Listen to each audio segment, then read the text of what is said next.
In terms of spots being in danger, you'd imagine the Maroons don't make any changes coming into game 2. There's probably a bit of that question mark, obviously, over for Reece Walsh, copying that really that bad head knock. So if he's missing, how do Queensland go about replacing him? Yeah, well, Queensland will certainly be hoping they don't have to make any changes. You never want to change a winning side. They may have a couple of players coming back in the forwards, but even then, I'm not sure any of them will sort of press for a position based on the way they played last night, But if Walsh is out, I think the answer is pretty evident from the way they played last night.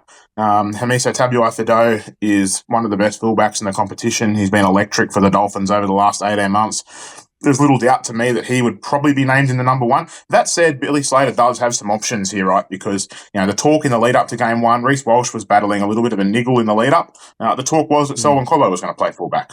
Obviously, when he came off the bench last night, he moved into the centres and Tabuai-Fidow moved into fullback. So that probably shows you where Queensland are at on who they believe their next fullback is, and it is the Hammer rather than Cobbo.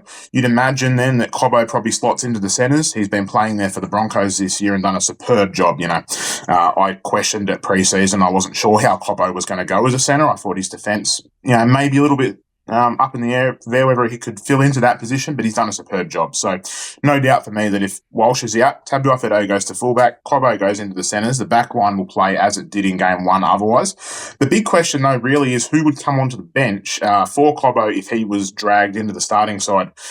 I don't think there's any doubt Slater would want to pick another back. I think the issue is there aren't that many floating around for Queensland that are at this level.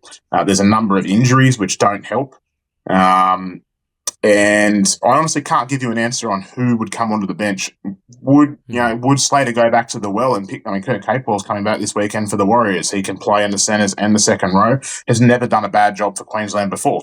Would Slater go down that experienced line, or would he go back to a player, or not back to, but rather would he go to a younger player? Really up in the air there. I'm not sure which way he'd go. But there's probably some options. I think. Queensland obviously don't want Walsh out. That's where we'll start. Yeah, it's a bit of a puzzle, and obviously, hopefully Walsh comes back in.